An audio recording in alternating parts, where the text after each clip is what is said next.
Hello, friends. Brian sat at the edge of the bed, his hand trembling slightly as he stared at the pregnancy test Emily had just handed him. The two pink lines glared back at him, confirming what she'd announced moments earlier. "I'm pregnant," she had said, her voice tinged with something he couldn't quite place. It wasn't exactly joy, it was more cautious, almost rehearsed. At first, excitement bubbled up within him. He had always wanted to be a father. But as the initial wave of euphoria began to subside, doubts started creeping in, spreading like a shadow over his thoughts.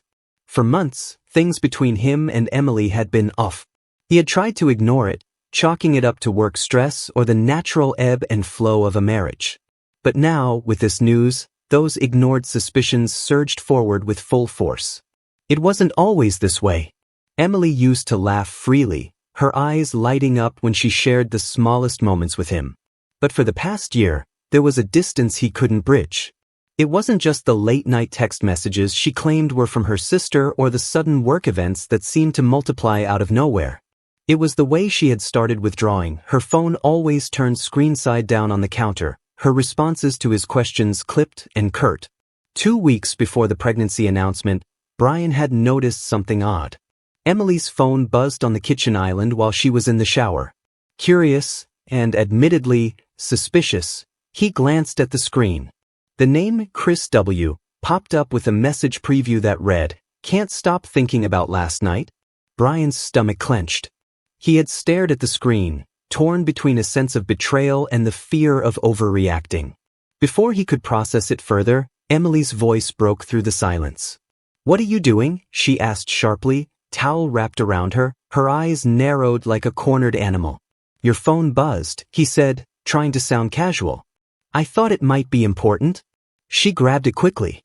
"It's just work," she muttered, not meeting his gaze. He didn't press her. Maybe he should have. Now, the news of the pregnancy seemed to both solidify and shatter his world. He wanted to believe Emily. He wanted to believe that the life growing inside her was theirs, a product of love and trust. But a voice in the back of his mind whispered doubts, fueling his unease. That night, as Emily slept beside him, Brian couldn't close his eyes. Her face looked peaceful in the moonlight, a stark contrast to the turmoil in his chest. He remembered the cryptic text messages, the strained silences, and the nights she had come home smelling faintly of cologne that wasn't his. The next morning, Brian decided he needed clarity. He couldn't live in this limbo, stuck between joy and suspicion. As Emily prepared breakfast, he approached her carefully. "Emily," he began, his tone steady but probing, "do you remember when you got that text from Chris a couple of weeks ago?" She froze for a split second before forcing a laugh. "Oh, that? He's just a guy from work. Always joking around." Brian nodded, pretending to accept her answer, but the seed of doubt had already taken root. He resolved to dig deeper, even if it meant uncovering something he didn't want to face.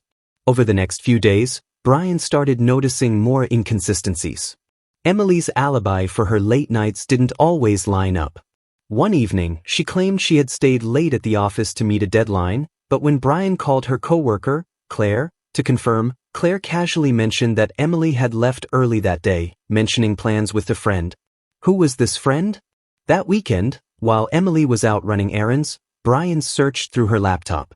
He felt dirty invading her privacy, but his desperation overruled his guilt.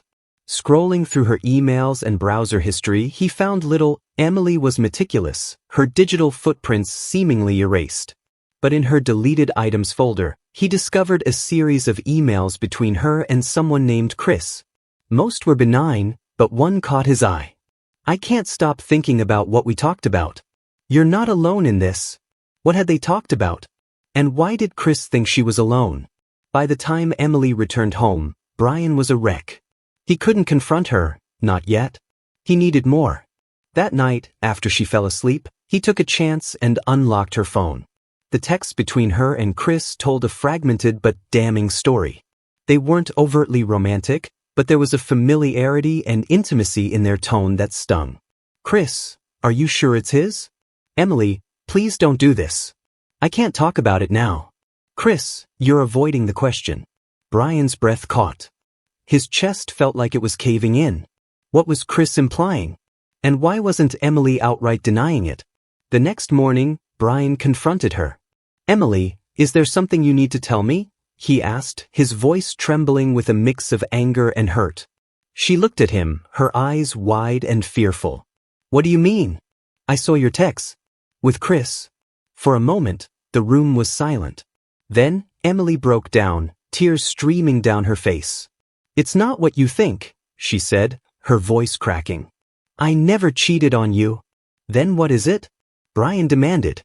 "Why does he think the baby might not be mine?" Emily took a deep breath, her hands shaking. "Chris is an old friend. We got close when things were rough between us, but nothing physical ever happened. I swear. But when I found out I was pregnant, I panicked. I told him because, I don't know. I needed someone to talk to."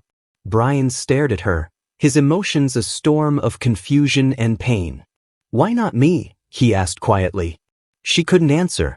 As the weight of her words settled in, Brian realized the road ahead was murkier than he could have ever imagined. A week after Emily's tearful confession, I was still grappling with her words. I wanted to believe her, I really did.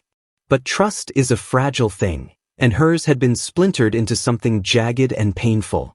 I spent my days pretending nothing was wrong, but my nights were plagued by thoughts of Chris and his cryptic messages. The situation hit a boiling point when I was tidying up the office. Emily had left a stack of documents and a few photographs from her recent business trip on the desk. I wasn't snooping, at least that's what I told myself. But one photo caught my eye, and it felt like the air was sucked out of the room. It was Emily, smiling brightly, standing next to a man I recognized vaguely from her stories, Nick, a colleague she'd mentioned in passing. He was taller than me, with an easy grin and the kind of confident posture that made me immediately dislike him. But it wasn't just the photo that unsettled me. It was how close they were standing, her body angled toward his hand resting lightly on her lower back. The familiarity between them felt wrong. I flipped the photo over, hoping for some innocuous explanation. In Emily's neat handwriting was a date, 3 months ago. That same week, Emily had been on a business trip, which she had described as exhausting and uneventful. I couldn't remember her mentioning Nick was there. Something gnawed at me, a cold knot forming in my stomach. The math started running itself in my head. 3 months ago. If the pregnancy test showed 2 lines just last week, the timeline lined up uncomfortably well with that trip. My fingers clenched the edges of the photo, and for a moment, I considered tearing it apart, as if destroying the image could erase the implications. But I didn't. Instead, I slipped it into my pocket, my heart hammering like a drum. That evening, I tried to act normal, but every glance at Emily made my skin crawl with unease. She was in the kitchen, humming softly as she chopped vegetables for dinner, oblivious to the storm brewing inside me. "Hey," I said casually, leaning against the counter. "Do you have any pictures from your business trip?" "I don't think I've seen them." She glanced at me, a flicker of something, surprise, maybe, crossing her face. "Oh, just the usual boring shots of conference rooms and presentations. Nothing exciting." My jaw tightened. "What about people? Didn't you say a few colleagues went with you?" She shrugged, focusing on her task. "Yeah, but we didn't really have time for fun. Just a lot of work." Her words felt rehearsed, like she'd said them before. Maybe she had, months ago, when she first came back from that trip. "What about Nick?" I pressed, trying to sound nonchalant. "You've mentioned him a few times. Was he there?" Emily's hand froze mid-chop. For a split second, her knuckles whitened as she gripped the knife, but she quickly recovered, placing the blade down and turning to face me with a forced smile. "Yeah, Nick was there." "Why?" "Just curious," I said, matching her smile with one of my own. "You've talked about him before. Figured he might be in one of those boring photos." She laughed lightly, but it felt hollow. "No, nothing like that. We were all too busy." I nodded, pretending to accept her answer, but my chest felt tight. I could feel her watching me as I walked out of the kitchen, and for a moment, I wondered if she knew what I'd seen. Later that night, as Emily slept, I sat in the living room with the photo in one hand and my phone in the other. I scrolled through her social media accounts, hoping to find something, anything, that would either confirm or dispel my growing suspicions. But her profiles were meticulously curated, every post polished and devoid of personal details. Nothing about the trip. No mention of Nick. I switched tactics and searched for him instead. His profile was public, filled with pictures of him at work, with friends, and at events. And then I saw it. A photo from the same business trip. It was a group shot, several colleagues standing together, drinks in hand. Emily was there, standing next to Nick, her expression relaxed in a way I hadn't seen in months. They weren't touching this time, but the familiarity was still there, like a silent thread connecting them. I stared at the image for what felt like hours, dissecting every detail.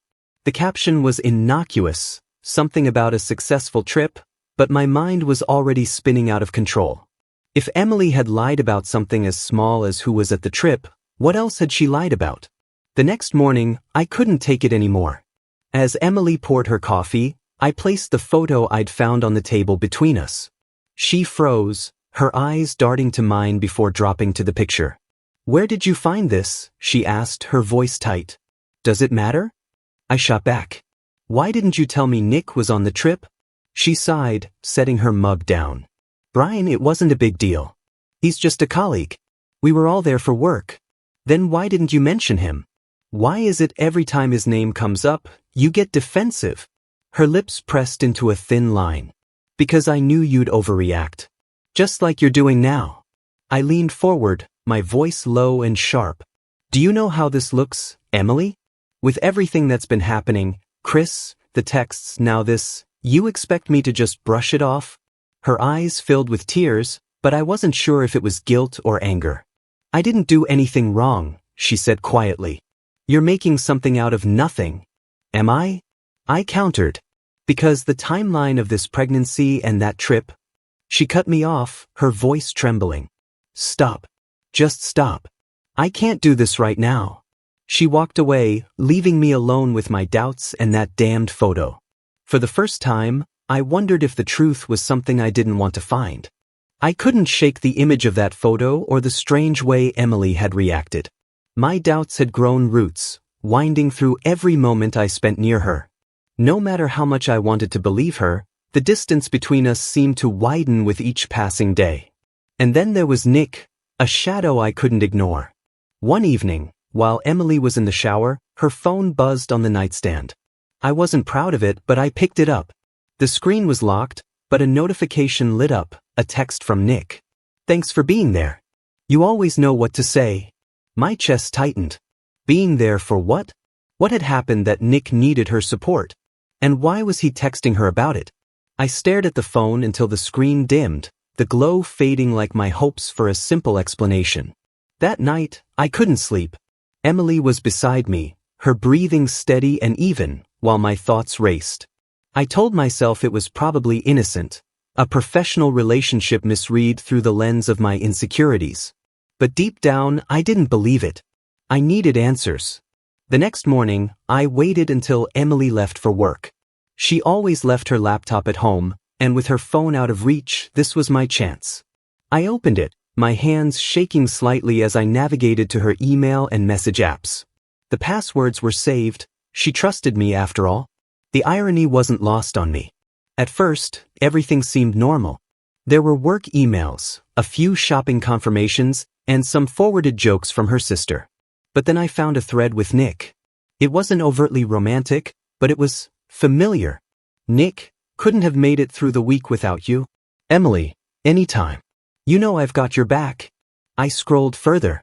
They exchanged messages more frequently than I was comfortable with. Comments about their day, shared jokes, and the occasional vent about work stress. And then there was one message that stopped me cold. "Nick, I wish things were simpler. You deserve to be happy." I read it over and over, trying to make sense of it. What did he mean by simpler? Why was he talking about her happiness in such a personal way? My stomach churned as I pieced together what this could mean. I closed the laptop, feeling like a thief caught in the act. But my guilt was outweighed by the sinking realization that Emily had been confiding in Nick in ways she hadn't with me. That night, I couldn't bring myself to bring it up. Emily was sitting on the couch, scrolling through her phone with a faint smile. Was she texting Nick? Was he telling her something that made her laugh? The questions gnawed at me, but I stayed silent, letting the doubt fester. A few days later, I noticed something else. Emily's phone seemed to buzz constantly, and while she didn't always answer right away, she never let it out of her sight. Even during dinner, it sat face down on the table as if she was guarding it. I decided to test the waters. "Who keeps texting you?" I asked casually, spearing a piece of chicken. She glanced at her phone, then at me. "Oh, just work stuff. Nothing important. Work's been pretty demanding lately, huh?" She nodded quickly. "Yeah, there's this big project we're trying to wrap up. Everyone's stressed." Her answer felt rehearsed, like she'd been waiting for me to ask. "Does Nick work on that project with you?" I pressed. Her fork paused midair, just for a moment, before she continued eating. "He's involved, but it's a team effort."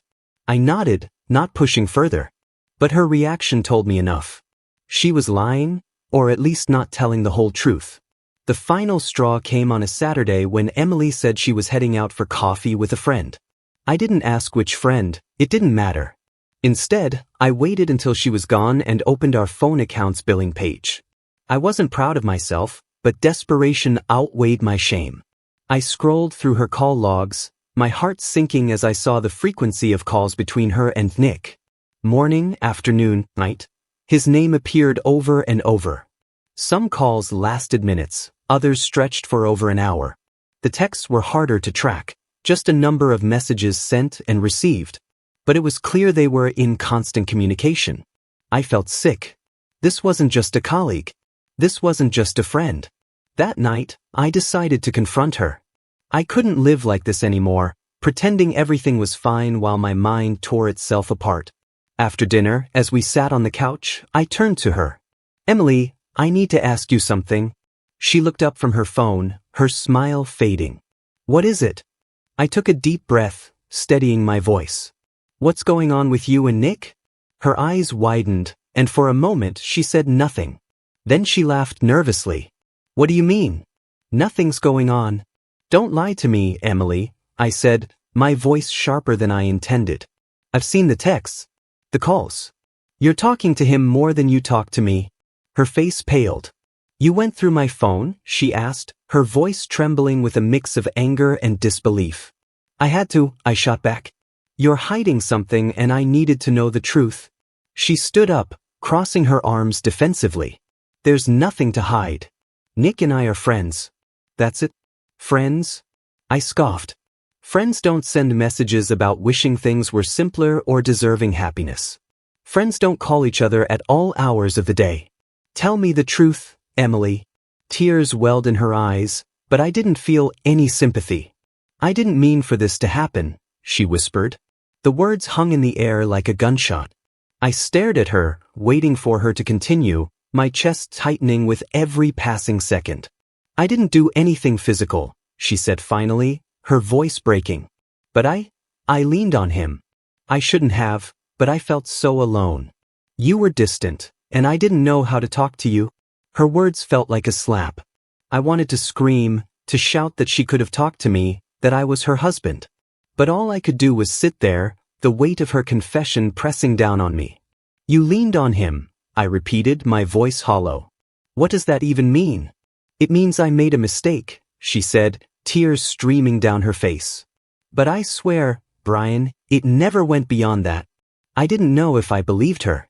All I knew was that the distance between us now felt like an unbridgeable chasm. Emily's tearful confession left me reeling, but it wasn't enough. Her words were desperate and riddled with half-truths, and every instinct I had screamed that she wasn't telling me everything. I wanted to believe her, but the web of doubts and inconsistencies kept tightening around me. Over the next few days, Emily acted like nothing had happened. She went about her routines, occasionally throwing me a nervous glance, but she never brought up our confrontation. It was as if she'd decided to simply wait me out. I, on the other hand, was consumed by questions and the gnawing sense that I was still missing something crucial. That's when I decided I needed outside help. I found the private investigator online. His name was Mark, A middle-aged man with a no-nonsense demeanor and the kind of tired eyes that had seen too much. We met in his cramped office, the blinds half drawn to block out the afternoon sun. "What's the situation?" he asked, leaning back in his chair as he opened a battered notebook. I hesitated, feeling a mix of shame and determination. "I think my wife is hiding something. She's been acting strange. There's a guy from work she's been close to, but I think there's more. I need to know the truth." Mark nodded, unfazed. "You suspect an affair?" "I don't know," I admitted. "But I can't live in limbo anymore." He scribbled something down. "Does she have any particular habits or routines that might help us track her movements? Any recent changes in her behavior?" I recounted everything, the late-night calls and texts, the business trip with Nick, her defensiveness, and the photo that had sparked my suspicions. Mark listened carefully, asking a few pointed questions before laying out his plan. "We'll start simple," he said. "I'll follow her, see where she goes and who she meets. If there's anything suspicious, I'll dig deeper. This will take time, but I'll keep you updated." I nodded, feeling a strange mix of relief and guilt.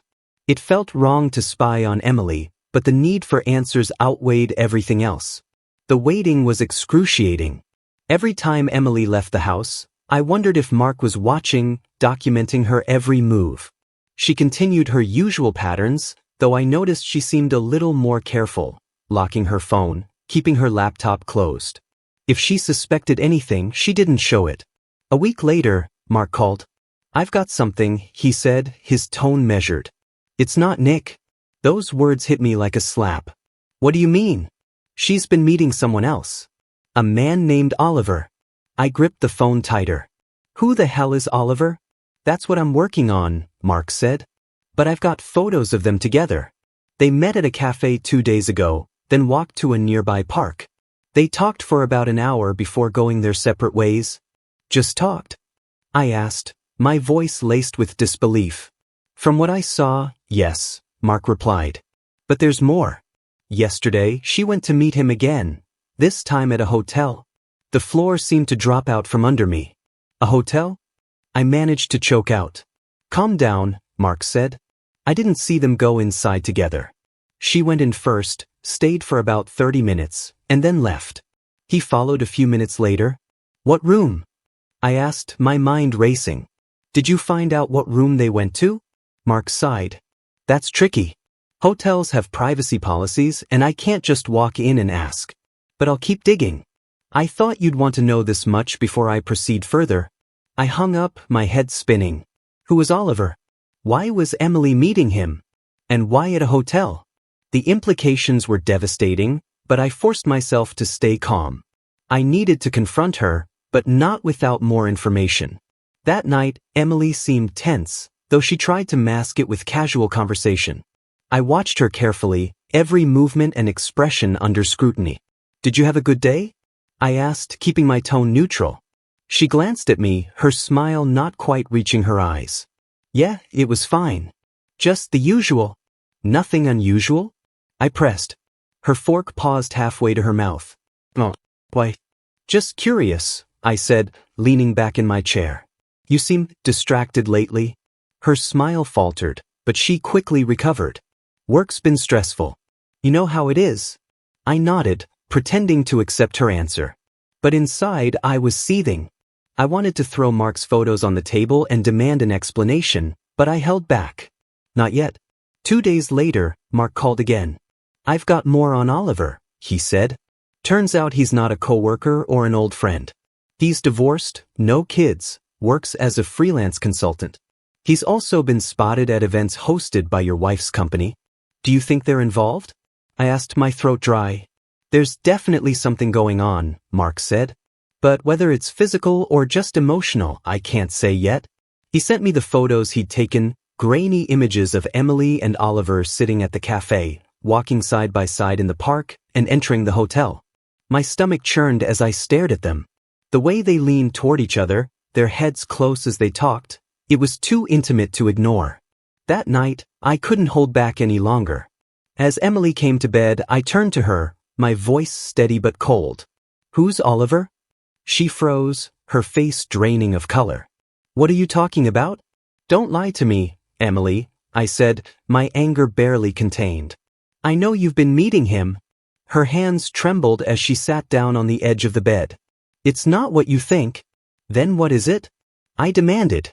Why are you sneaking around with him? Why the hotel? Tears filled her eyes, but I didn't feel any sympathy. He's just someone I've been talking to, she said quietly. I needed someone to vent to, someone who wasn't you. That's not good enough, I snapped. You don't meet someone at a hotel just to talk. She broke down then, sobbing into her hands. I don't know how we got here, Brian. I never wanted this. I watched her, a storm of anger and betrayal swirling inside me. Whatever her reasons, the damage was done. The trust we'd once shared was now nothing more than a pile of ashes. The weeks after my confrontation with Emily felt like living in a fog. Every conversation between us was a battlefield, filled with tension and unspoken accusations.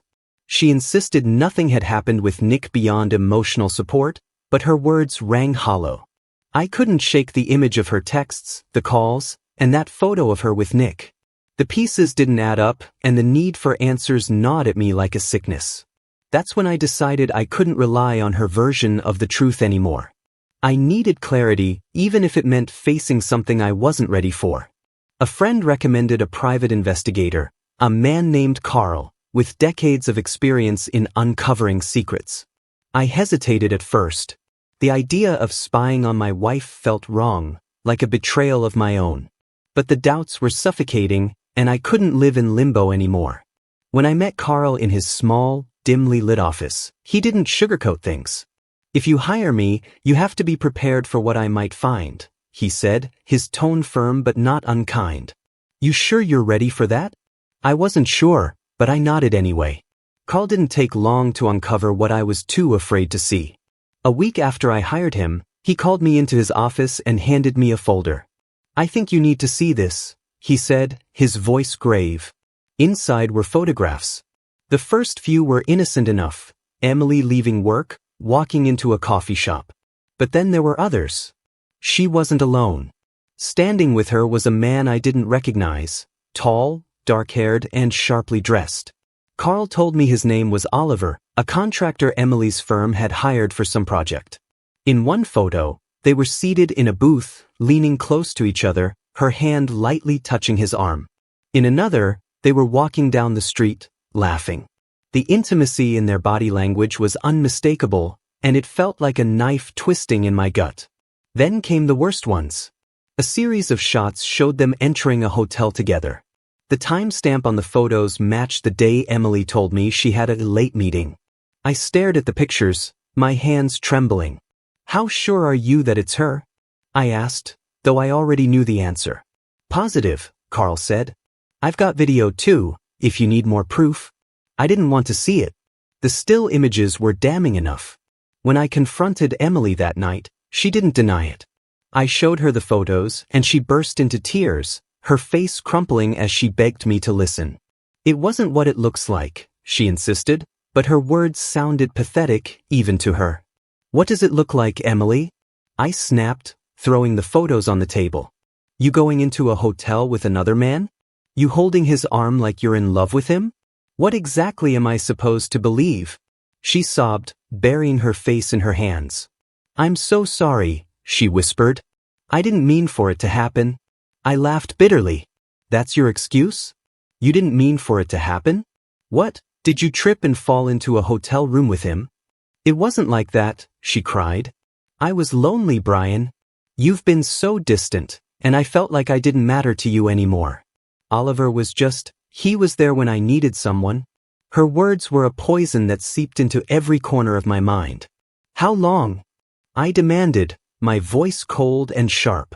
How long has this been going on? She hesitated, and that hesitation was another betrayal. A few months, she admitted. But it's over now. I ended it. I swear. I stared at her, my chest heaving with anger and hurt. You ended it because you got caught, I said. Don't pretend this was some noble decision. She tried to reach for me, but I pulled away. I love you, Brian, she pleaded. I made a mistake, but it doesn't change how much I love you. I laughed again, this time more bitterly. Love? You call this love? The final blow came a week later, when I went to the doctor for what I thought was a routine checkup. I'd been feeling off, some discomfort I couldn't explain. The doctor ran a few tests, and when the results came back, I felt the floor drop out from under me. Chlamydia, he said, his tone professional but sympathetic. It's a treatable STI, but you'll need to inform your partner. My stomach churned. I didn't need to guess where it had come from. When I told Emily, her face turned ashen. She admitted Oliver had been her only partner outside our marriage, and the shame in her eyes was unmistakable. I didn't know, she said, her voice barely a whisper. I didn't know he... Stop, I said, cutting her off. I don't want to hear it. That night, I packed a bag. Emily begged me to stay, but her words were white noise. I couldn't look at her without feeling a tidal wave of anger, hurt, and disgust. She tried to apologize, tried to explain, but it didn't matter. There was no explanation that could undo what she'd done. I can't do this anymore, I said, my voice flat. You killed whatever trust we had left. This marriage is over. Her sobs followed me out the door, but I didn't look back. As I drove away, I felt a strange mix of emotions. Pain, yes, but also relief. For the first time in months, I felt like I could finally breathe. The betrayal had broken me, but staying would have destroyed me. The divorce was finalized within months, though the emotional wreckage lingered far longer. For my part, I threw myself into work, determined to rebuild my life from the ashes of our marriage. Emily, however, wasn't so lucky. In the aftermath, her life spiraled into a chaos I never could have anticipated. I heard about her losing her job through mutual acquaintances. Emily had been a rising star at her firm, or so she'd always claimed, but it seemed the fallout from her personal life had seeped into her professional one. Rumors swirled, whispers of unprofessional conduct, a decline in performance, and, most damningly, an inappropriate relationship with a contractor. I didn't know if her affair with Oliver had been exposed at work or if it was just office gossip catching up with her. Either way, she was let go, her promising career suddenly derailed. I tried not to dwell on her situation. She was no longer my concern, and I had enough of my own issues to deal with. But it was impossible to ignore the occasional updates that filtered through. Emily had moved into a small apartment on the less desirable side of town. The house we'd shared, our home, had been sold as part of the divorce settlement, and whatever proceeds she'd received seemed to evaporate quickly. One day, I saw her at the grocery store. She looked worn, her face pale and lined with stress. Her once polished appearance had given way to a tired, almost haggard demeanor. She was pushing a cart with a few essentials, her clothes a far cry from the chic outfits she used to wear. She spotted me, hesitated, then quickly looked away. I didn't approach her. What could I say? I wasn't angry anymore, just numb. Still, seeing her like that stirred something in me, though I couldn't tell if it was pity, sadness, or relief that her downfall wasn't my burden to bear. The news of her pregnancy came through a friend. I hadn't known she was expecting, though in hindsight, it shouldn't have been a surprise. She gave birth to a boy, naming him Nick. The name hit me like a gut punch. Whether it was meant to be a tribute to her emotional connection with her colleague or a desperate attempt to reclaim something meaningful, I didn't know. Either way, it stung. I couldn't help but wonder if the child was truly Oliver's, or if there was still a chance, however slim, that he was mine. The thought lingered in the back of my mind for weeks, but I never acted on it. I didn't want to know. That part of my life was over, and I had no intention of reopening old wounds. From what I gathered, Emily's financial situation worsened after the baby arrived. Childcare was expensive, and without a steady job, she struggled to make ends meet. The apartment she'd moved into wasn't in great condition, small, cramped, and in need of repairs. I heard through a mutual friend that she had reached out to Oliver for help, but he had vanished from her life shortly after the divorce. It wasn't surprising. Men like Oliver rarely stick around when things get tough. He had been a fleeting escape for Emily, and now she was left to face the consequences alone. I ran into Emily's sister, Claire, at a party a few months later. We hadn't kept in touch after the divorce, but seeing her again brought back memories of easier times. She pulled me aside, her face troubled. "Brian, have you heard about Emily?" she asked. I shrugged, unsure how much to say. "I know things have been hard for her." Claire nodded, her expression softening. "She's really struggling. I try to help where I can, but she's too proud to take much. She doesn't talk about it, but I can tell it's wearing on her."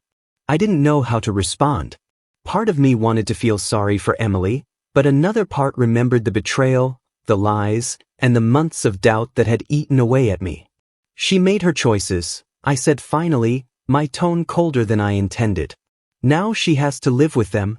Claire looked at me for a long moment, then sighed. "I guess you're right, but it's still hard to watch." The last I heard, Emily had picked up part-time work at a local diner. It wasn't much, but it was enough to scrape by. Nick was her entire world now, and while I couldn't forgive her for what she'd done, I hoped she could at least give him a better life than the one she was living. As for me, I moved on, slowly but surely.